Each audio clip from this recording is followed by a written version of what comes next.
संभाजी पावन खिंड लढतो, मोहीम फते झाली की मगच प्राण आम्ही सोडतो. मुठभर मावळे घेऊन आम्ही लाख मुघलांशी लढतो. इतिहास सांगत नाही आम्ही तर इतिहास घडवितो. स्वराज्याला हात घालणाऱ्याची बोट आम्ही छाटतो. इतिहास साक्षी आहे म्हणूनच तर शाहिस्ते खान हात धरून घर गाठतो. जय जिजाऊ, जय शिवराय, जय शंभूराजे.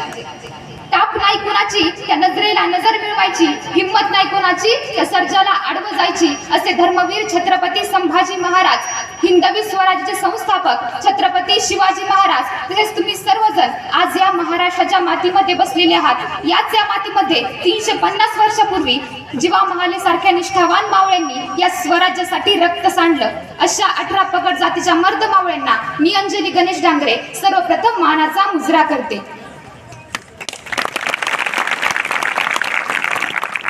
10 नोव्हेंबर 1659 चा दिवस महाराज आणि अफजल खान भेटीचा.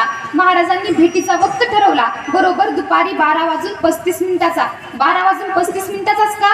तर सूर्य बरोबर माथ्यावरती येतो. आता सूर्य माथ्यावरतीच का?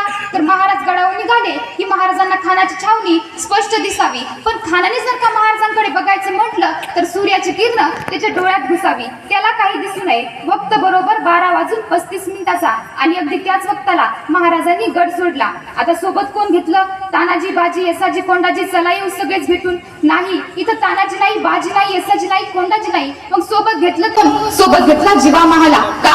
दांडपट्टा फिरवतो. अहो पण तोच का? समोर सय्यद बंड आहे दांडपट्टा खेळवणारा, त्याच्याशी झुंजायचं तर हवा फक्त जीवा.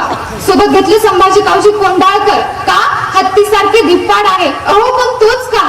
समोर दस्तूरखुद अफजल खानही तसाच आहे, हत्ती सारखा दिप्पाड. आघाड्यात पैलवान उतरायचे म्हटले की एकाच गटाचे असावे म्हणजे कुस्ती रंगते. आणखी 8 अंगरक्षक घेतले आणि महाराज निघाले.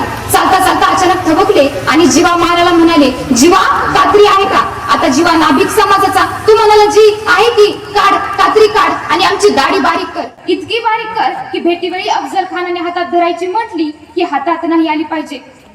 व्यवस्थापनाच्या भाषेत त्याला मायक्रो प्लॅनिंग म्हणतात.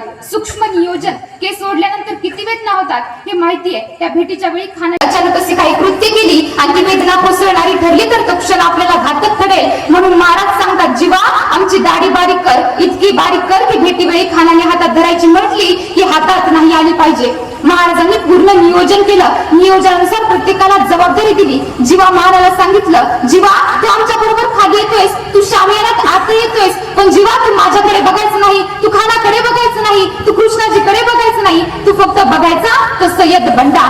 संभाजी कावजीला सांगितलं, संभाजी तू आमच्या बरोबर खाली येतोयस पण तू शामियानात आत यायचं नाही, तू शामियानाच्या बाहेर, पण बाहेरून माझ्याकडे बघायचं नाही, बाहेरून खानाकडे बघायचं नाही. आमच्या दोघांचं आत काय चाललंय तुला देणं घेणं नाही. पण शामियानातून जर का अफजल खान जिवंत बाहेर आला तर जिवंत सोडायचं नाही.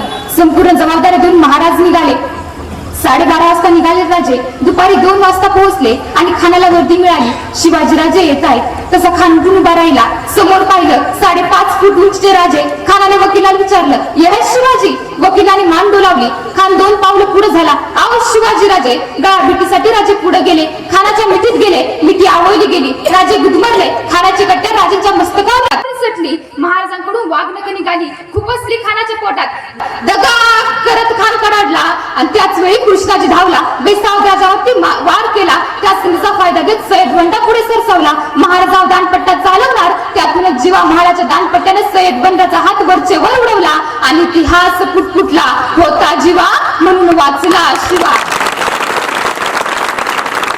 फक्त एक प्रश्न मनामध्ये येतो, जीवा महाला फक्त 1 सेकंद जर उशीर केला असता तर फार नाही, पापणी लवण्याचा जेवढा काळ असतो तेवढा जरी उशीर केला असता तर सय्यद बंड जीवा महालाच्या दानपट्ट्यानं सय्यद बंडाचा हात उडवला जाण्याऐवजी सय्यद बंडाच्या दानपट्ट्याने महाराजांची गर्दन छाटली गेली असती. आणि मग कळतं खानाच्या प्रसंगात महाराजांनी जीवा महालाच का घेतलं.